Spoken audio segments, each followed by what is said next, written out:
Clifton and Flag High rocks. Let me think. That's a couple things to say. Do you want to say hi to any of the players? You said hi to Bridger the other day. You want to say hi to Bridger? There. It's been a minute since I've held you down. This song right here goes out to my town. Flagstaff, Arizona, I'm proud. Put your hands up in the air if you're feeling me now. It's been a minute since I've held you down. This song right here goes out to my town. Flagstaff, Arizona, I'm proud. Put your hands up in the air if you're feeling me now. Do you remember Danny Neal breaking up the fight? Yes, I remember Danny Neal. And I'm looking forward to seeing him in about 5 weeks for the Hoops finale. Hi again, it's Russell, and this is Flagcoco. It's now 2016, and I'm excited to start another year of celebrating the best high school rivalry in Arizona. Got 3 solid conversations on tap for today. From Flag High, I've got the reigning girls basketball player of the year according to the Daily Sun, SHAY Toehe. The original winner of the John Ply Memorial Award, Corporal CORY Chavez, is on tonight. And from Hastings College in Nebraska, the fleet-footed Marcus BACA Martinez is on. Let me start with this. It's holiday tournament time for our hoops teams. Both the Flag High teams as well as the Lady Panthers finished third in their respective tournaments. And the Coconino boys are in Pine Top Lakeside for the White Mountain Classic. I've talked a lot about girls basketball lately. I did my top 10 picks of the year, and this set of girls from both schools had 2 in the top 5. I've watched some of these girls for 3 years now, but this year is different for me. Last spring, tragedy struck Nani Thomas and her family as a fire took the life of her beloved grandfather. I saw they were having a car wash to raise money, but I was in Phoenix at work. But there's a tug in me wishing I could be out there with them. But through the miracle of social media, in a way, I was. It was a slow day at work, so I had time to get on Twitter and spread the news, and as luck would have it, my buddies over at CAF Radio got wind of it and started talking it up in their morning broadcast. Hopefully it helped, because usually when I see high school kids doing this kind of car wash, most of them are on the sidewalk holding signs, shouting at cars, and only 1 or 2 of them are actually washing the one car that pulls up. That day the girls were sending me pictures. I posted them on Facebook, and they showed lines of cars waiting to be washed, which I was thrilled to see. Not just that they had a lot of work and hopefully a lot of money they made, but they knew I wanted to see how they were doing, and they wanted me to post their pictures on Facebook, and I was more than happy to do so. Fast forward a season, and lo and behold, it's the same 10 girls tearing up the summer tournaments as the elite squad. Now, I know how things go as a kid in Flagstaff. Like-minded kids, no matter what part of town they live in, are going to find one another. There are plenty of teams like this playing in summer leagues. East Side kids, West Side kids playing together. But the elite squad was different in that it was like a city all-star team. Many of these players gained all-section recognition. And if you throw in Sectional Player of the Year, Desiree Gonzalez from Kingman, she played on the team from time to time. And when she was with them, they were a force to be reckoned with. It's not just watching the best girls in town on one team that made the elite squad something special. It was watching Coconino's JJ Nakai leading the break with Nani and Shay out on the wings, as fast and cool as a winter rush of wind, up and down the court, as natural as can be, because it was as natural as can be. They've been doing this together since grade school. The chemistry has been brewing for years. But it's not just a chemistry built on basketball, because any coach could just wheel out the balls and let the team figure it out for themselves. It's a genuine love they have for one another. This entire set of girls, about 20 of them, in every configuration they played in for tourneys all over the state, they are winning nearly interchangeably. It's easy to root for a winner, but when you see there's more than just what's between the buckets, you want to make the extra effort to watch them and be a small part of it. So as much as I can this year, I'm going to bust my hump to be in the stands with the moms and dads and watch. Because I know this is something special I'm watching. And I'm going to savor it for as long as it lasts. Hopefully through the state tourney, next year's summer ball, and at least one more year of this. This was my picture number 2 of the year. I just wanted you to know this is more than just a photo op with Mr. Flagcoco and a team playing in the Nabi tournament over the summer. I get it. It was a long, joyous route for all of us to get to this end of the court for the pick. And I hope all the girls, not just in this image, but in both locker rooms, know that if Mr. Flagcoco isn't in the gym physically to watch them play, he's always there in spirit. It's in that spirit that I welcome SHAY Toehe to the show. Well, first things first, congratulations to you and the Lady Panthers for being ranked number 1 in the state. I'm the Lady Eagles. The Lady Eagles, yeah. But thank you. It's really, I don't know. Well, one of the things I wait for all year long whenever a season comes around is for the AIA to come up with their first rankings of the year. And they finally came out this Monday, and Flag High was number 1. Yeah. So, and I said congratulations on Facebook, and now I hope you pass it along to all your teammates. And Mr. Flagcoco said congratulations for being number 1. Okay, I will. Thank you. And since this is the first time I've actually talked to you, congratulations for last year being named the Daily Sun's Player of the Year. Thank you. That was, oh my gosh. Thank you. Yeah, see, I pay attention to what goes on around town. Even if I live in Phoenix, I pay attention to what you girls do. You guys are playing some inspired ball. I was going to ask for the first question. When you lost to Maricopa in the state tournament last year? Yeah, I know it was a tough loss. Has that game inspired you and your teammates to play harder this year?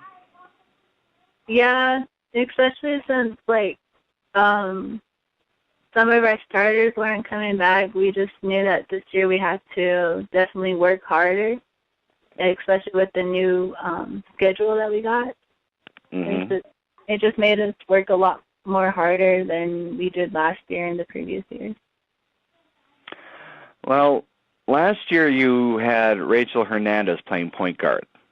Is that right? Okay. Really good. Yeah, I remember watching you and Nani play with the elite squad this summer, and it seemed like every time you guys got out on the break, Nani was on one side, you're on the other, and JJ Nakai was leading the break. And I'm thinking back to last year when it was Rachel leading the break. Who do you have leading the break this year for the Eagles? This year we have Michaela Bagoody, Mm-hmm. and sometimes it's either me or Monique Ware. So just whoever can get the ball from one of the bigs, then we're usually the ones pushing the court down or pushing the ball down. I mentioned the elite squad. The games I watched you play, and when I was paying attention over the summer when you were winning tournaments, when you guys were clicking, you guys were unstoppable. And watching you play with fellow Panthers like JJ and Jocelyn and Courtney and some of the others and Jaleesa, I really thought that was like a city all-star team that was playing. Yeah, you could say that, but we've played with each other since we were in 3rd and 4th grade. So we've all basically grown up together, and I think that's what helped us win those tournaments was just the chemistry we had while we were growing up together. Does that chemistry sort of go both ways? I mean, I know you play well together, But conversely, you also know what everyone on the other side of town is going to do. So when you play each other, like you did at the Pepsi tournament last week, do you already go into a game knowing what everyone's going to do, or does Coach Johnson come up with a game plan specifically, or does he just say, you're playing Kokanee, you know what you got to do, just go out there and do it? I don't know. He sets a game plan, like the type of defense we should be setting, and we don't go into the games knowing what they're gonna do. Basically, like, we just have to go in and play our game is what he always tells us to do. We shouldn't. You have to impose your will on them before they impose their will on you. Yeah. Something like that? Something like that. Yeah, but in the back of your head, you got to be thinking, okay, somebody's got to be on JJ, or she's going to hit the three, or somebody's got to D up on Marissa, or she's just going to dribble right through. Someone's got to be saying that at the back of their head, don't you? Yeah, he usually sets people up based on their defensive ability. Yeah, that's just. But at the same time, he's telling us, like, be smart defensively, and if you need to, switch off. But we just have to play our own game and let them play theirs. Who are you usually matched up against? The past couple of years, I've been matched up against Marissa. And Oh, geez, that's a tough one. Yeah. No, more power to you. I mean, I know she's always been one of the best players in town, but from what I've watched her this year, she seems to be, taking it up a level. So if you're able to take her out, you must be doing something pretty good. Yeah, well, my defense has picked up a lot since last year, and this year I'm feeling more confident and comfortable when I play. And I think I think I'm better defensively than I am offensively, I guess you could say. I'm more active on the defensive end, and I like playing defense a lot more. Well, when I played basketball, I was never good either way on offense or defense. So when I'm thinking, I mean, if you're sort of a defensive specialist, I'm trying to think how you do this, how you'll come up with a rebound or a steal, and you'll hit the outlet, but you're already out in front of the break. How do you do that? Because I guarantee I haven't watched you play this year, but I just know it doesn't matter. Whoever gets the outlet, you're on one side, Nani's on the other, and you're streaking down the court every time. I tell me I'm wrong. No, that's pretty much it. You made a reference on Facebook that people think you and Nani are twins, and then that's sort of how I picture you, because it just seems like both you are just blurs going down the court. Almost the same pace, one side or the other. It just seems it's always the both of you racing to that baseline at the other end. Yeah, that's just how we are. We're definitely competitive in practice, especially when we're sprinting. Towards the end, we're always racing each other, trying to beat one another. And I think that just carries over to the game, and we just try to outscore each other all the time. Well, who's winning on that one this year? I would have to say her right now, but I think once I'm back into the full swing and everything, then I think it's going to be tougher for both of us, or for her, because yeah. I mentioned the Elite Squad. How many tournaments did you guys win this summer? I mean, I know you won your pool at the Nabi tournament, and you didn't get so far in the brackets, but it seemed like everything else you were in, you won. How many tournaments did you win this summer? I think we won at least 3 or 4, is what I want to say. I know you won the one there was one down here in Phoenix that you won. You won the Lake Powell one. And then there was another one. And then you won another one after the Nabi tournament. Yeah. Am I right? Yeah, the first tournament we entered was in Delcon, and we took that one. Then we had the Lake Powell one, the Road to Nabi, and there was one in Phoenix before the Road to Nabi. Okay. I just forgot what that one was called. Do you have plans for college? Yeah, I do. I plan on either going to GCU or California Baptist University. Oh, yeah? Yeah. And I got accepted to GCU, and I'm still waiting to hear back from California. Have you decided on a major? Yeah, I actually have. I'm thinking about majoring in sports medicine to become an athletic trainer. Oh, okay.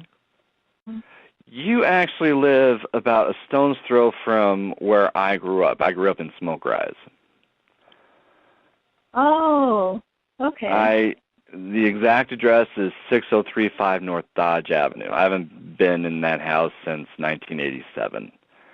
But in sort of a weird way, you and I are neighbors. It was before they redid Dodge Avenue, because the trucks would just come barreling down Dodge Avenue down against Sheep's Hill to get on 89, get on the highway. They would just go zooming up and down Dodge when I was growing up there. So it was weird driving around there a couple years ago and seeing that they sort of redid it so they couldn't do that. Yeah, people still do. People still speed down that street like crazy. Do they? Mhm. It's scary. Yeah, we would play football on the street, and we'd be dodging the trucks as they go by, and we'd always be sledding down Sheep's Hill, and in the summer we'd be running down the cinders. Do you do that sort of thing? Or you or your brothers do that sort of thing? No. We used to run down the ditch and just be outside almost every day. We used to play on the streets, throw around the football. But now that whenever my cousins come over, we play volleyball, and I don't know, we spend most of our time outside with them. And did you grow up in that neighborhood? Yeah, I've grown up here 18 years. I know if you've been playing ball since you were a girl and you played with the elite squad and all that, what's the difference between those coaches and the coaches you have at Flag High, between Tyrone Johnson and Danny and Marcus Neal? Is there something different that they do? With the elite squad, our coach was a little bit more laid back, and he let us play however we wanted. But and that's what we liked, because we were more of a running gun kind of team, and that I think that helped us bond a little bit more and get our chemistry down. And with Coach Johnson and his coaching staff, he wants us to run and gun if we have the advantage. But he has more of a little bit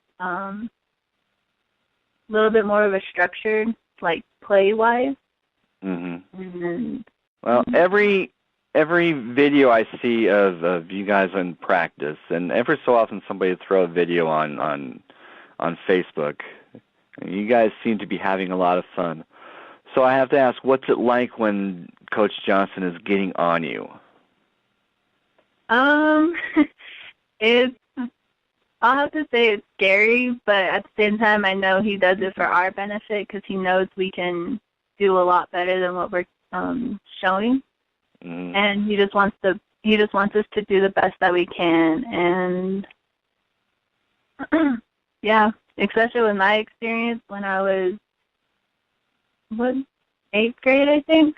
I played in a tournament in Phoenix with him. And, our point guard got hurt, and he had me be point, and I could not make it across half court. And the girls were yelling at me, and he was yelling at me. And I got to the point where I was about to cry, but then I held it in until the end of the game. And my dad took me into a hallway, and he started talking to me, and that's when I burst into tears, and I was crying so hard. And my dad was trying to calm me down, but I was just crying and crying. I was so frustrated. And after that, every time he yelled at me, or every time Coach yelled at me, I never cried, but I always knew that he wanted me to do the best that I could. And, yeah, it definitely made me want to push harder, to be a better player, and to help my teammates out. What does it mean to have Marcus Neal on the bench with you? Because I know that he was flirting with working in Phoenix this year, but he also came back to Flagstaff, and he's teaching again in Flagstaff, and it looked for a while he wasn't going to be on the bench with you, but he's back. What does he mean to your team? He means a lot. I mean, he makes us laugh, and he's definitely the defensive player, and he wants us. He's always telling us to talk on defense, and he's always showing us how to sit or how to sit on defense and just talk it up and use your hands a lot. And yeah, he's he's just one of the funniest coaches ever. Probably your biggest fan is your dad. I'm just guessing because he's always on Facebook. He's always bragging about you and your kids. How do I want to put this?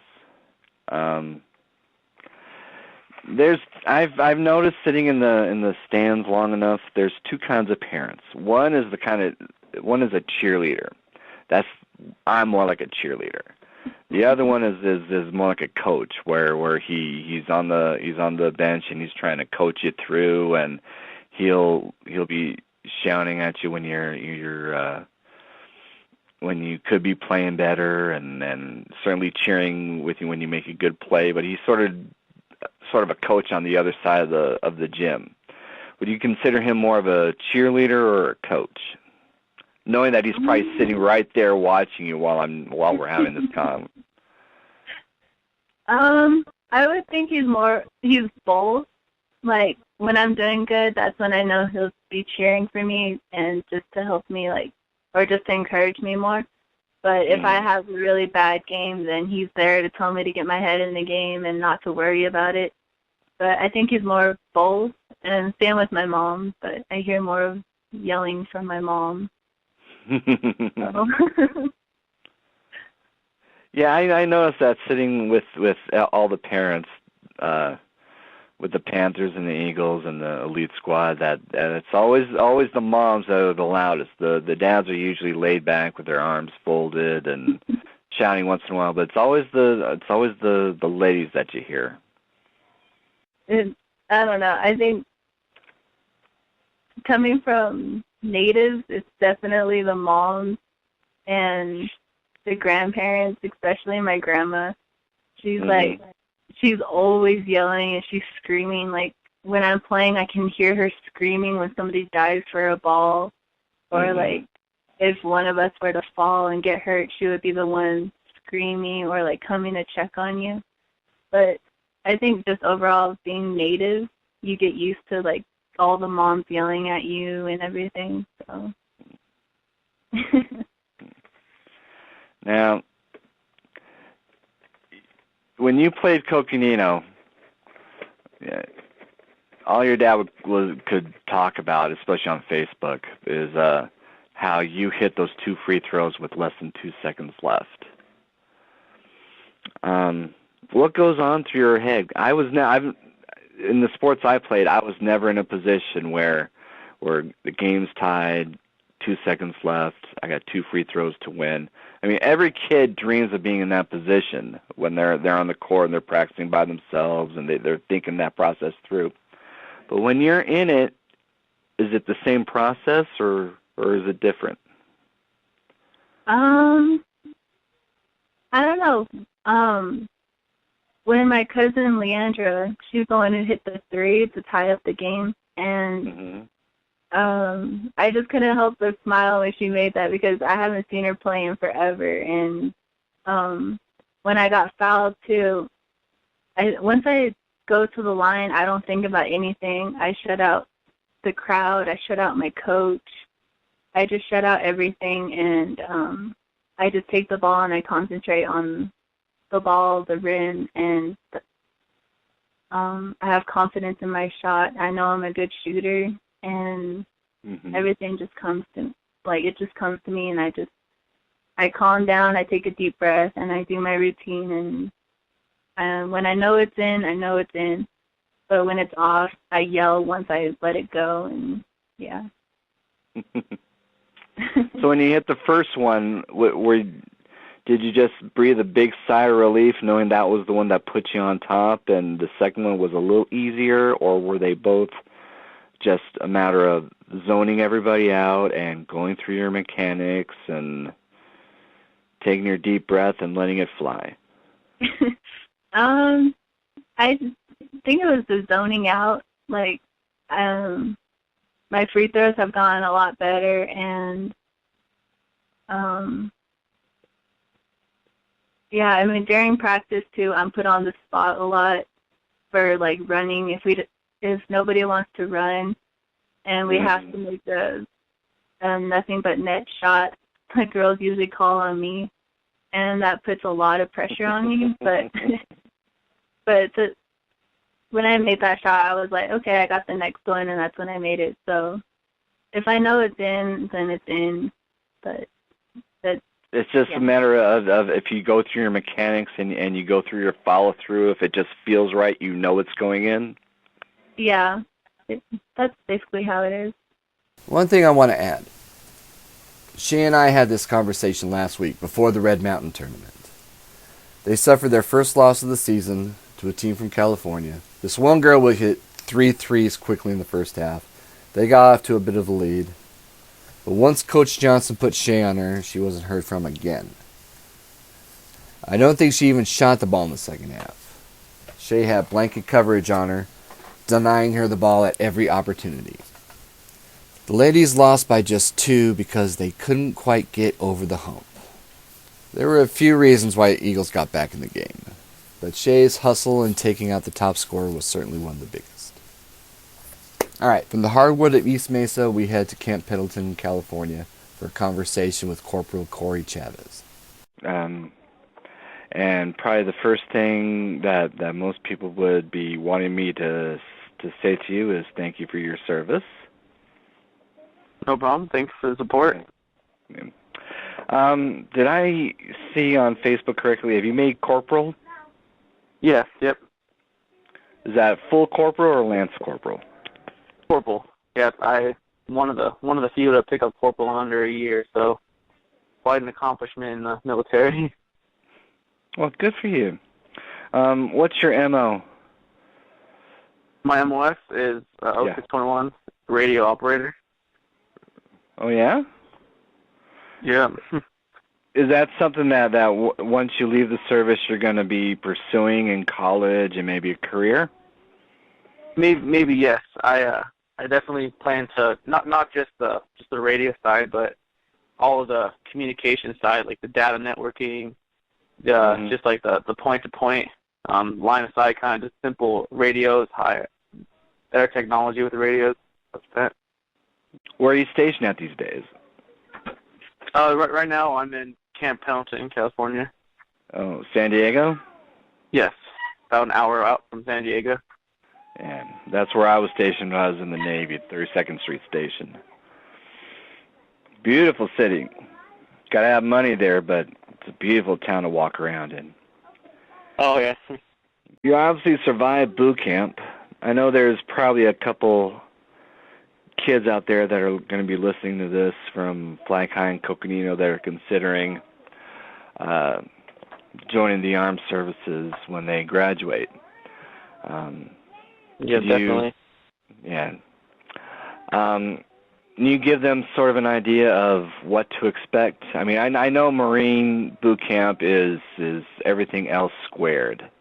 I went through Navy boot camp, and it was pretty lightweight compared to what you go through. Could you maybe give some of your buddies a couple hints on what to expect? Yeah, of course. So, as you know, it has its standards for a reason, and that's not just because for the pride. That's just because of what we do. Marines do more with less, so that's kind of what we go for whenever we train. Definitely what to expect is the discipline and the fact that you're a team, and most people forget that. So if you're a team player and if you know how to be a leader, and everyone will get a chance to lead, but if you're a leader and you rise as a leader, you'll definitely succeed. So definitely what to expect is challenges to show true leaders, and challenges just not just physically but mentally and emotionally. What does a day in the life of a Marine consist of? From revelry to taps, what is your day? What do you do during the day? So, as you know, we have your Marine Corps specific occupation, and say mine's for communication, and my specific one is radio operator. All Marines have a standard, and all Marines are ordered to work out. We're highly motivated. We motivate each other. So just an average day would consist of PT in the morning, and then usually go to work depending on where your work hours. Some different places are different, obviously, but some places are task oriented, and some places are just like mission accomplishment and like kind of go by hours. But my daily activities are PT in the morning, and then throughout the day go to work, and depending on what we have to accomplish that day, we go home once our mission is accomplished. And usually in the end of the day, we break for chow, and then after that we're released for liberty until the next morning for PT. How often are you able to get back home? Well, you were just there for Thanksgiving, weren't you? Yes, and I'm actually back in New Mexico with my other family right now. Oh, okay. How often? How often do you get back to Flagstaff? Well, knowing that I live close to 500 miles away, I could easily get back. But the fact that it costs a little more money than I'm willing to spend for a weekend trip, and just for the amount of time I could really hang out or do anything and see family is pretty short for the distance I need to travel. But on 4-day weekends and holidays, I usually try to take advantage of those because my family that really wants to see me too. So I try to fly out. Flying usually saves time and probably the best bargain when it comes to spending as much time as possible. Usually around a 96 holiday, say Christmas, New Year's. That's like kind of like a big time to see family. That's what I'm kind of doing right now.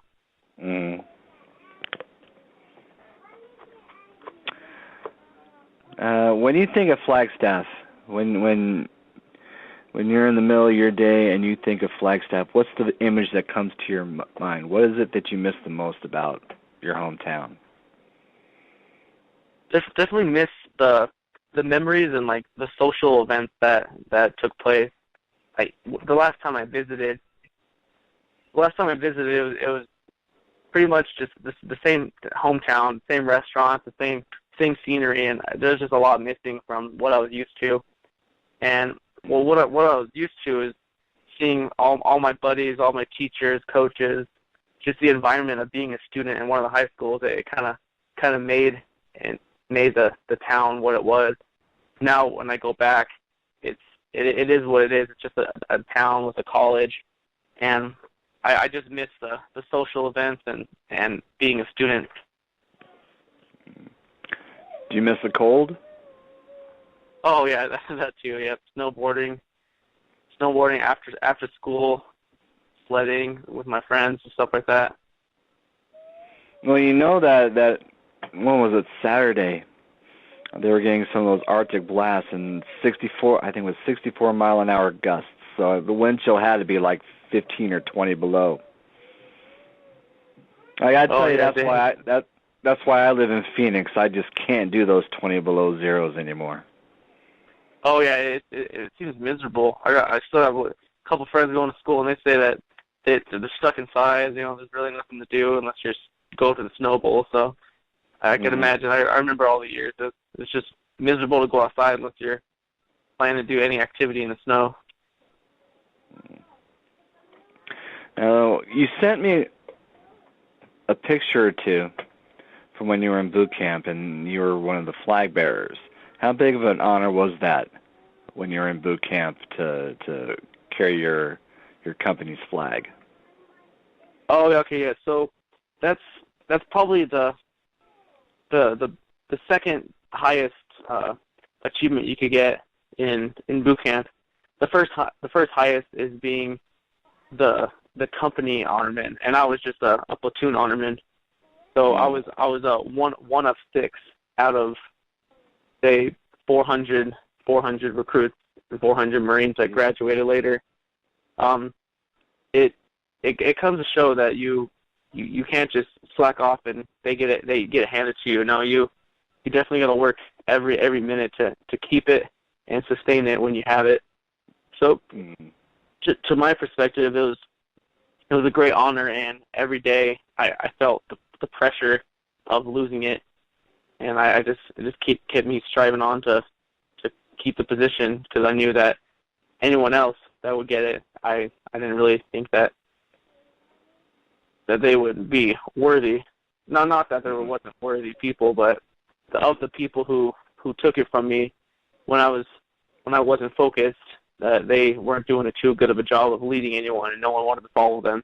They're pretty much acting as a 6th drill instructor, and a lot of recruits didn't like that. So such an honor isn't so much about how many push-ups you can do or how well you do on your test. It's about leadership more than anything, I take it. Yes, that is a big part. We have leadership traits and leadership principles, and one of the leadership principles that I live every day of my life by is a 5th one in the Marine Corps, and it sets the example, and that's in all aspects of your life, whether it be PT, knowledge, and leadership. No one's going to want to follow someone who doesn't listen, doesn't take care of them, doesn't understand. But also someone doesn't want someone who's too nice to take seriously. Okay. Do you still play your horn? Yes, I do. I miss it. That's one of the things I sort of regret, is I wish I would have invested more time into learning and trying to get into the Marine Corps band. Yeah, I was going to say they have bands there. If that was something that you were pursuing, I mean, I know you've already got a pretty full docket, so practicing with a band is, even that much more, taxing on your time. Oh yes, it definitely is. Yeah, they have a whole other MOF. They have a whole other chain of command, and they're actually stationed. The 1st Marine Division Band is actually in the same area that I am in Camp Pendleton, and I see them practicing on the field. It reminds me of marching band. I see them playing for some of the ceremonies, and I honestly just really want to grab whatever instrument I can just to be out there. But I definitely set up a couple appointments with some of them, and just to get some more information about how it works, what I could do to try to be a part of it, even though I don't even have to switch complete jobs to be in it. Just kind of practice, just get back into it, because I love music, and it's kind of a bummer how I see them, and I still wish I could be there with them, even though it's not something I signed up for. Do you have any outlets for your athleticism? I mean, you did track too when you were at Flag High, right? Yes, correct. Okay. Is there anything you do other than your usual PT, which is a daily thing, do you have any other outlets for it? Oh yes, Any okay. intramurals or? Yes. So the first couple of months that I was here, it was actually the first Marine Division football team, and I actually tried out for it, and I made the team. But it was way early in the season. It was way early that there was hardly any players who were there, who were consistent.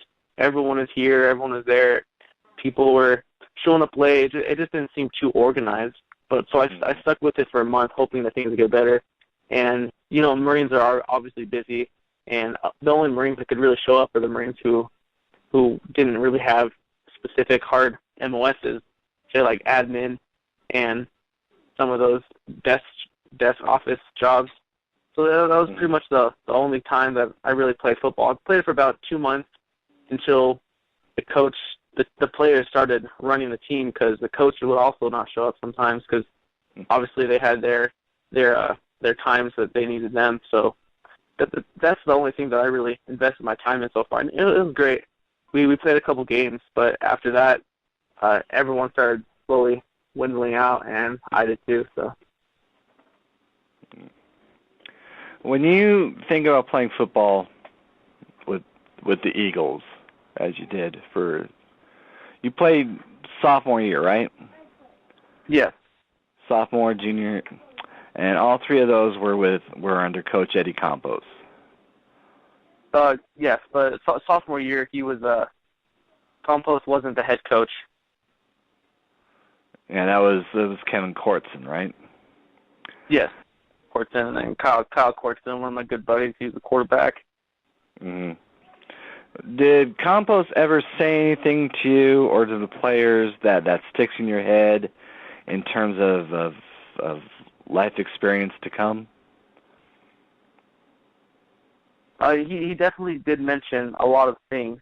He did mention that these memories will never go away. You'd be 10, 20 years later, and you'd be talking about the time we beat Mingus or the time we beat Coconino for the third time. Like every time he would say something about that, it always stuck with their heads. Yeah, the thing he used to tell me when he was teaching at Coconino, and he was one of my coaches at the time. He knew I was going into the Navy right after graduation, and I was a little overweight. And he used to tell me, you know, Russell, every boot camp, every year, they run one fat kid to death. Is that going to be you? He said that just to scare the heck out of me. Oh, yeah. Yeah, he didn't. I mean, when I approached him a couple years ago and I brought him up on that, he didn't remember it. But it's just one of those. I've learned that I mean, of course, people change. The Eddie Campos of 2013 is a little different from the one from 1987. Back then, he was, you know, a little more cocksure, a little more. What's the word I'm looking for? Maybe a little too friendly with us. It just seems like these days he's much more dialed into being a coach. He doesn't fool around a whole lot. He says exactly what he means and doesn't waste a lot of words. Do you get that feeling that when he was your coach, it was all business? He knows what he's doing. Buy into the program, and I guarantee you we're going to win a few games. Yes, that's exactly the vibe that he was showing us every day in the weight room, summer, whether it be summer or after school.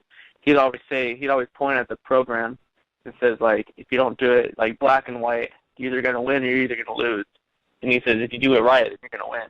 And he seemed 100% confident, and he was straight up. He told us how things were. If someone was slacking on film, he'd tell us exactly what to do to fix it.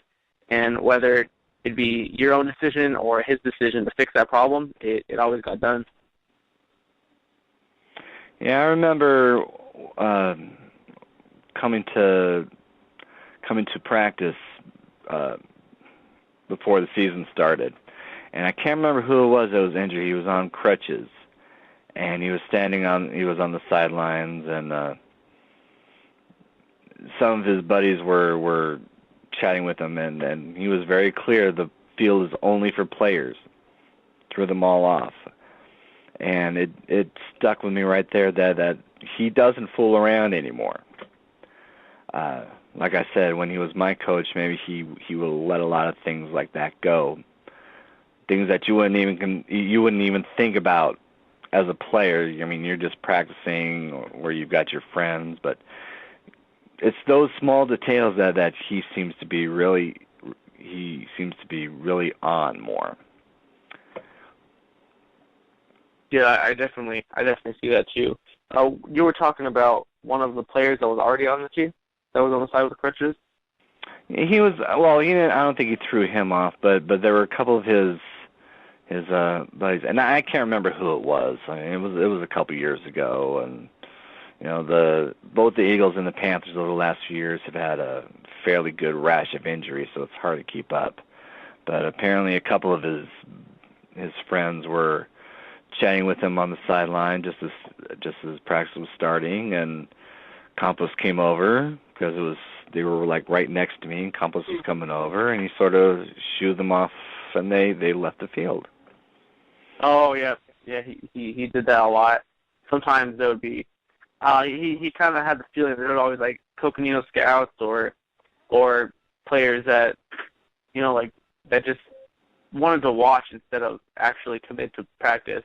If that's what you're talking about, he'd always send them away, say that like either you show up 2 weeks ago or you leave right now, and pretty much the only option was to leave right now. Mm. So it was basically just if he knew you weren't there strictly for the business of football, you had no business being anywhere near? Yes, pretty much. That's correct.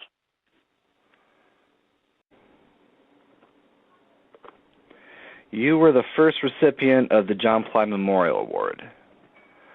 That was actually, I don't know if I told you or Miss Brandell or Mr. Cullen or anyone else told you about that award, but it was actually derived from a set of awards that was given back in the 1970s.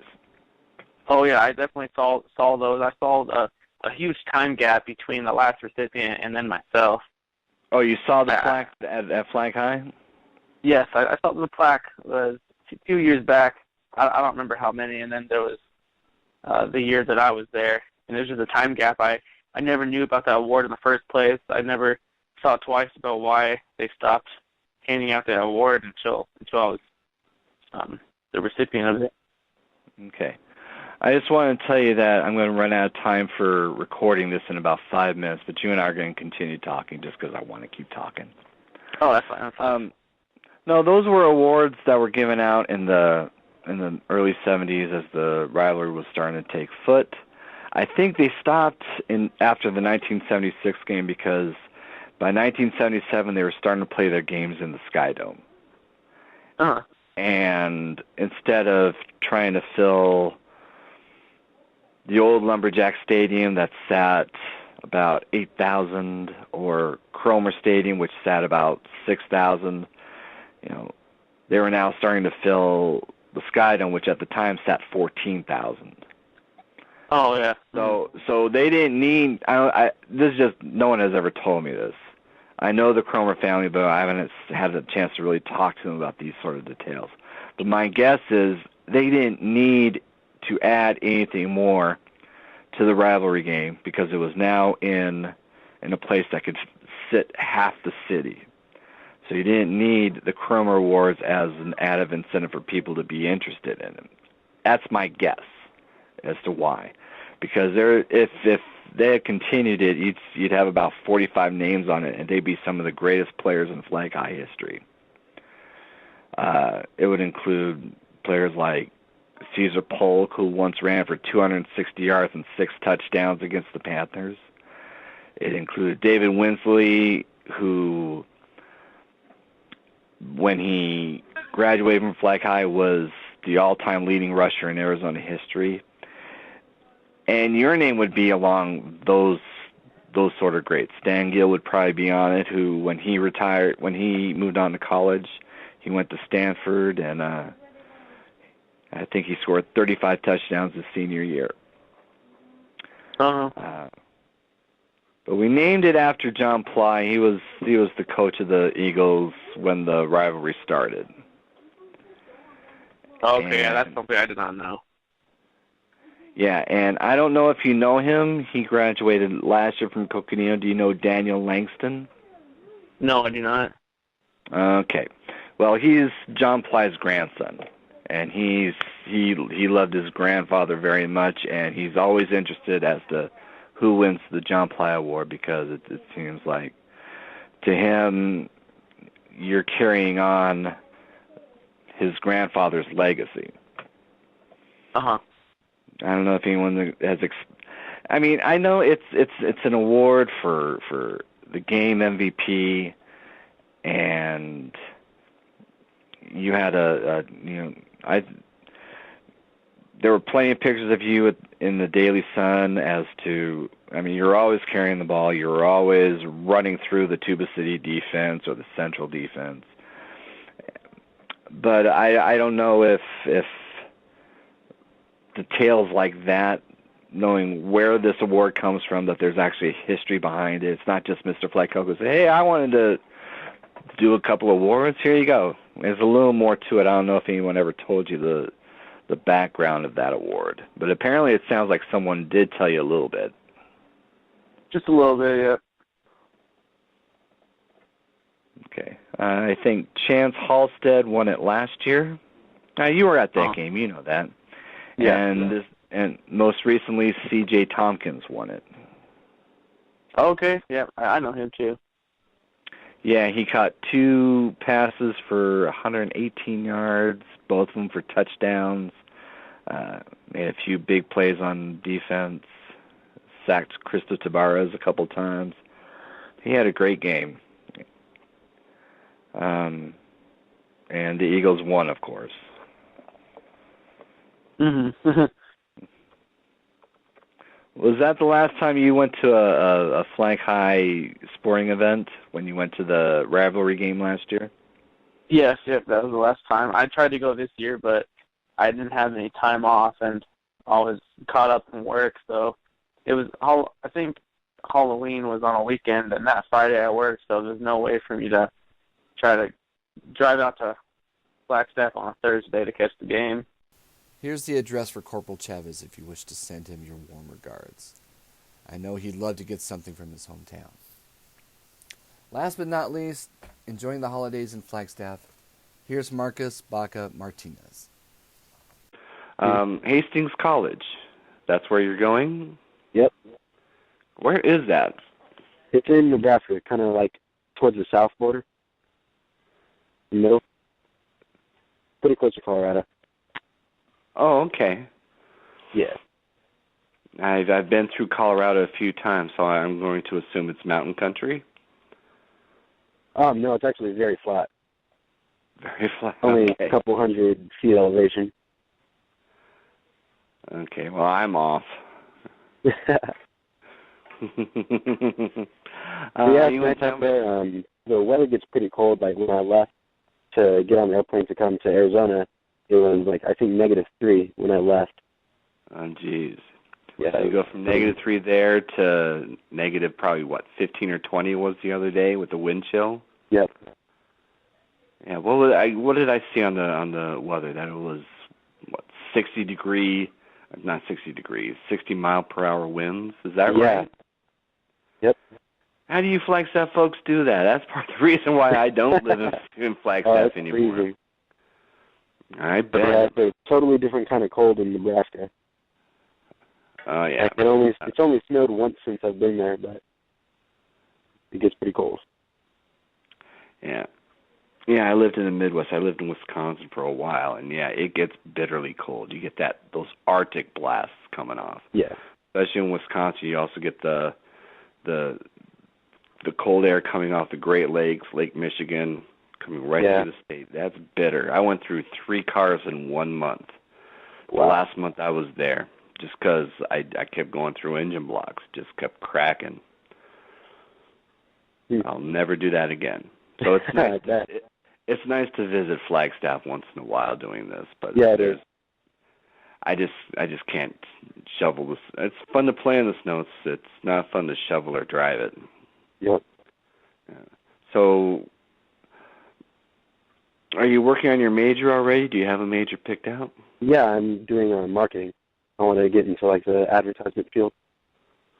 Okay. Well, that Yeah. sort of plays into what I was going to ask you about your poetry and your art, if you're still following that. All I do from time to time, if I find something I'm passionate about enough that I would like to write about it or express like my feelings about it, then I've written a couple poems. Like I wrote like 2 over the summer, and I write songs as well, like in my free time. But yeah.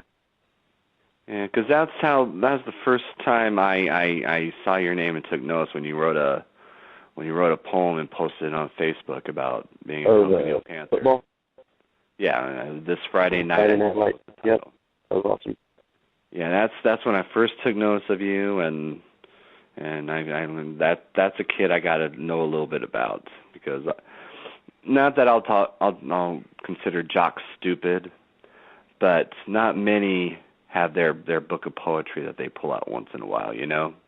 Yeah, it's different, and it's something I didn't really discover about myself until probably my sophomore year of high school, when I was in Miss Chavez's class in English, and we were doing poems and poetry out loud, and I found it was something I was really interested in and good at, so I pursued it more in my free time.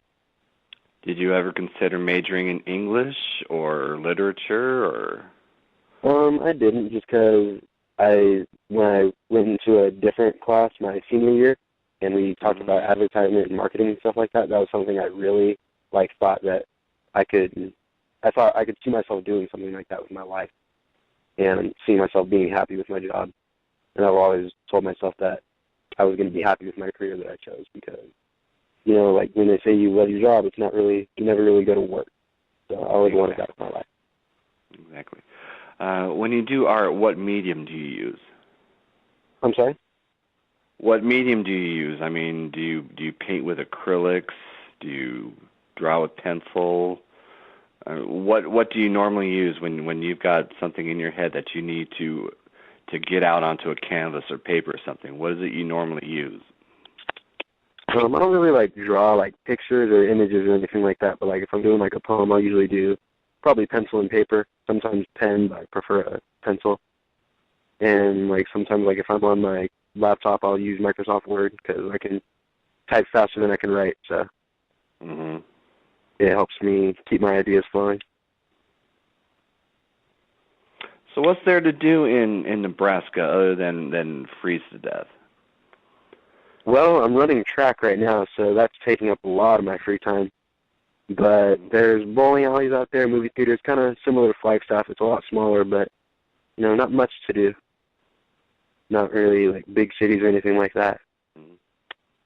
When does the track season start for you? We actually already had a meet the Saturday I flew out here, actually. I missed that. But I have another meet in Colorado Springs on January 8th, so I'm excited for that. What events are you going to be running in? Probably the 400 and the 600, more of a middle distance long sprinter. I don't really get into the half mile much, but the 400 is really my race. Is that just because you're a freshman and you've got to work into other events, or are you running the thing that you want to run in? I wouldn't say anybody wants to run the 400, because it's a very, very hard race. But Well, I figure everyone either wants to run the sprints or they want to run the longer distances. That's sort of an in-between of the 400 and 600. Yeah, my freshman year and kind of the beginning of my sophomore year, I really wanted to be the real fast guy, the 100 guy, 200 guy. But then they put me in the 4x4, and found out I was a lot better at that than I was at the shorter sprints. So I kind of stuck to that, and it got to the point where my senior year I was only running the 400 and the 4x4. I didn't even, my whole senior year I didn't even touch a 100 or a 200 the whole season. So that's really what I got my scholarship for, and that's what they brought me out here to do, so I'm excited. Do you talk to the other guys that were on your team from last year? I know Andrew Rojas, didn't he transfer to Tucson somewhere? I'm actually not sure. I haven't kept in touch with him specifically, but a lot of the seniors that came out of the track team I still keep in touch with. When I went to Trey Perkins, when I went to his mission farewell, I saw a lot of the track team there, and we kind of caught up with each other, so it was cool. Okay. Well, I was glad to make it to ASU to watch you run. It was a very nice opportunity I got meeting you and talking to you right before I raced. Well, unfortunately, it was just a couple minutes, and I know I was catching you probably at an awkward time. But no, I'm always open for that.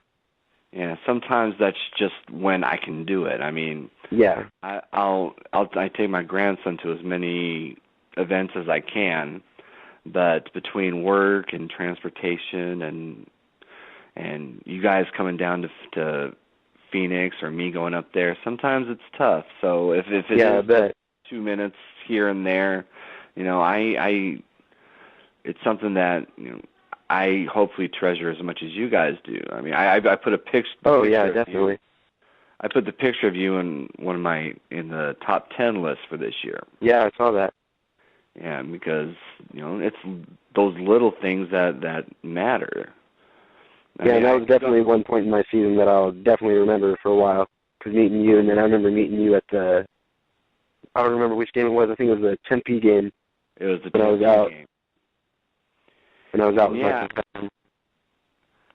Yeah, I made it a point that at some point that last year I was going to watch you run because I was disappointed that you couldn't play football. I was very disappointed I couldn't play football. Oh, I bet. The Panthers, they sure could have used you. I mean, your junior and senior year, the Panthers suffered a lot of injuries. Oh, definitely, and I was definitely feeling a part of that too. Both years. You're not. I know the reason you sat out your senior year was because of concussions. Uh-huh. Do you have any lingering effects because of that, or is it just something that you didn't want to take a chance getting injured again? Because concussions is one of those things where if you start getting them repeatedly, you start really feeling the effects after a while. Oh yeah, definitely. And I had concussions before, like in Pee Wee football and like earlier, like freshman year, but nothing that really like made me look at it like, wow, I need to stop, But like my senior year, I got one on the very first day of hitting, and then one right after our scrimmage. And then I dressed up for that game. I wasn't even supposed to play, but our corner was getting beat a little bit, and our kick returner muffed a punt. So I went out there, and first play out there, I got hit, and walking back to the huddle, or jogging back, I don't remember this, but everyone says I just stopped and fell flat on my face. So hearing that and waking up not knowing what happened, that definitely scared me a lot. My test scores from the hospital the next day scared me a lot because I went from like 85%, 90% in some categories, like baseline, to like less than 1% or 2% in those same categories. So that was... Oh, jeez. It definitely made me like look at it like this isn't something like... I don't think I'm going to really go... Not really a good chance of like going pro, like with football, so it's not really going to take me anywhere. So I don't want to like give myself like lasting effects from it. And I still can, like if I do get like, if I'll like hit my head like on a dresser or something like that, hit my head, it does hurt like a lot more than like I would remember like barely bumping my head, where you like sit there for a second and like it hurts, but like when I bump my head, I hurt all day. Well, when you say you're doing 85% on a test and then it goes down to 1% or 2%, what is it they test for? I mean, they test like your motor skills, like your memory, how quick you can react to like certain things. It's like all in the computer, and it's honestly a really hard test. And you sit there and it takes forever, but like they'll like flash a bunch of words at you, and then give you a list of words and ask you to pick out which word wasn't on the list, And it's like, if you are concussed, especially like the day after I took that test, and I had no idea, like I didn't even remember half the words that they just showed me 2 seconds ago. So it's not like in the old days when you just go to the bench and they ask you what day of the week it is, and and then you're like, yeah, it's Sunday, and then you just go back out. Yeah, those were the good old days. Just the smelling salts, get you back up, and then put your helmet on and you're right back out. Yeah, and then they saw all the guys retiring. And they have terrible memory problems, and like they have all these bad effects from concussions and stuff that they didn't even know they had, because they didn't even test them. Like you said, they just send them back. Right. Well, there's the movie that's out right now, the Will Smith movie, Concussions, about how the NFL has had to deal with concussions. But that movie, that's one thing. But watching some of the players I grew up admiring, like Tony Dorsett. Tony Dorsett's the big one because he's got full-blown CTE, cranial trauma, and he's got it bad. And there's players that have, Junior Seau, he killed himself because he had apparently lingering issues that he couldn't resolve with it. So he ended up taking his own life. Dave Duerson was the same way. So I appreciate that nowadays coaches take it much more seriously than they do back in my day. Yeah, definitely. I mean, even so, I remember I watched Peoria game your junior year, and you made two or three big plays. They're on Hulu or YouTube or something, but you made one interception. I think you caught one short pass and turned it into like a 60-yard gain. Yeah. And then on that play, I think you tweaked your knee or something. Everybody was getting hurt that game. That was an ugly game. Yeah.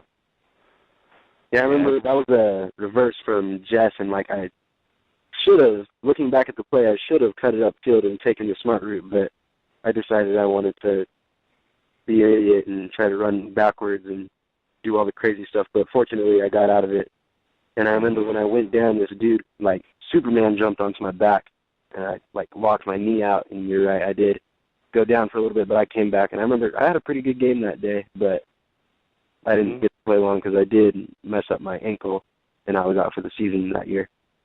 Yeah, that's why I was so looking forward to watching your senior year because you did make those plays, and I just knew if Crystal could just get you the ball or Jess could just get you the ball out in the open, you were gonna make a few people miss, and you're gonna be off to the races. But it was terrible because passing league and all throughout the summer and preseason and all that, me, Jess, and Crystal, we had our own like chemistry, like I knew like what routes Jess liked to throw to me, I knew what routes Cristo liked to throw to me, and I was excited and I was ready. Whoever was at quarterback, I was going to ride with him 100%, and it was kind of one of those things where the doctor said, you can play football if you want to, but he said, I advise you not to, and it was just one of those decisions I had to make, and it sucked, but I think I made the right decision. I wish I could have played, but I think it's better than that. No, those are some tough decisions you have to. I know Travis Walters had to make a similar decision. That same game with his shoulder. Yeah, that first play, he got the opening kickoff and he was dogpiled, and it was a bad shoulder separation he had. So I remember because that was the game that he did go down that very first play. It was the opening kickoff. Yeah, and his dad took him to the ER, and he had to make a decision. Should he go back out and play on a semi-weak shoulder, or should he get stronger and rested and get ready for his baseball season, which was his first love? It's the same sort of proposition you had. You like football, but there's bigger things going on. It's your senior year. You're looking for college. You don't want to. You don't want to make any mistake now that's going to cost something bigger down the road. I mean, those are tough decisions. I mean, when you're 17 or 18 years old, you just want to get out there and play, no matter what. Yeah, definitely. Yeah, I talked to his family, and they helped me make that decision. Mhm. Was it always track with you? No, it was always football. I never really wanted to do track. I was all about football, like ever since I was a kid, like 4 or 5 years old. I was playing, and I got into high school, and our offensive coordinator, he doesn't coach there anymore. He moved to Colorado, Coach Adams. he kind of forced me to do track. He was going to be the sprint coach, and he was, like, putting it on me all year, and, like, even, like, in the off-season, in the workouts, and he's like, come on, like, you should do track, like, it'll be good for you. And, you know, like, I was like, nah, I don't want to do track, like, that doesn't sound like fun. And then I decided to go out for it just because, you know, I wasn't doing anything else, so I might as well do something. And I ended up loving it. Like, I loved the whole atmosphere and just, like, the adrenaline rush from the race. It was great. Mm-hmm. So I stuck with it. Did you play other sports as a kid? I played, like, 1 or 2 years of baseball. I wrestled until probably, like, 5th or 6th grade, but I quit that. I honestly probably should have stayed with wrestling.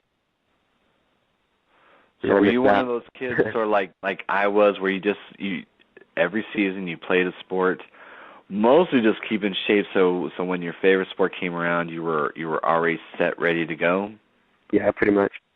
Yeah, that's how I was with basketball, and I wrestled a little bit. I never played baseball. I was never fast or strong enough to do track, but I try to keep myself busy, especially through junior high, and especially when I was a freshman, sophomore, I played at least 2 sports every year. Yeah. Is there anybody I know you're in Flagstaff enjoying the holidays, but is there anybody you haven't seen that you'd like to give a shout out to? Anybody that I haven't seen? No, I pretty much saw everybody. I saw a bunch of kids from the football team, track team. We all met up, a lot of my friends, family. I'm hanging out with my brother in Phoenix right now, actually. I'm in Glendale, so I don't know how far I am from you. No, if I had known you were in Glendale, I would have said, hey, why don't you meet me at the basketball game, because it was at Greenway High. Oh, when was that? Last night. Oh, really? Yeah, the Flag High Sunny Slope game. Oh, wow. Let me know next time you make it down to. I'm going to be, like I said, I'm going to be at Flagstaff in February 5th. Uh-huh. So then I'm going to try to be there in May around graduation time. Oh, I'll definitely be there. My cousin's graduating from Flag High, so I'll be at the graduation. Oh, yeah, I'll probably your get cousin? that one, too. Gabe Matus. Oh, I know. I've heard of Flag High. Yeah, he played line both ways for the Eagles. Yeah, he's crazy good. Ever since we were kids, I was scared to hit him. We always played on separate teams. Yeah, he is good. That was kind of sad when I saw him get the fumble recovery on Cristo and run it in for the touchdown 2 years ago. I kind of caught myself cheering a little bit, but you kind of have. I'm going for my family. I mean, I try to be as impartial as I can. Yeah. Doing what I do, but I did graduate from Coconino, so there's just a little sliver of favoritism towards Coconino. Just a but little no, bit. Whenever you see a kid make a big play, even if it's against your team and you've known him all your life, you've got to root for him. Yeah, definitely. Yeah, that's part. I try to explain what Flagcoco is to people, and it's not just a crosstown rivalry; it's a sibling rivalry. Yeah, we grew up with these kids playing either with them or against them in our respective sports for all our lives. If that's what you did, like if you played basketball since you were 8 years old, you played with the same kids you were going to play either with or against at Flag or Coconino. Exactly. So it's definitely more than just a city rivalry. Well, you said your cousin's graduating. I had a cousin that graduated from Flag High the same year I did. Uh-huh. My mom and my uncles went to Flag High. My grandma was a longtime librarian at the old junior high on the west side, and yeah, there was a little bit of rivalry going on in our family. But yeah, at the end of the day, I went to her graduation. She went to my graduation, and we're all just kids from Flagstaff. Yeah. And with that, we conclude another podcast of Air Flagcoco. I want to thank SHAY, CORY, and Marcus for joining me. I gave them about 20 minutes each instead of the 10 I promised them. They were all good conversations, and I didn't want to cut them up more than I have to. Send me a message on Facebook or Twitter. I'm going to have another show in 2 weeks, hopefully of incrementally better quality, Hopefully a few more of you will tune in. Hopefully a few guests you'll love to watch. And if you see Noah and me in the bleachers, come on over and say hi.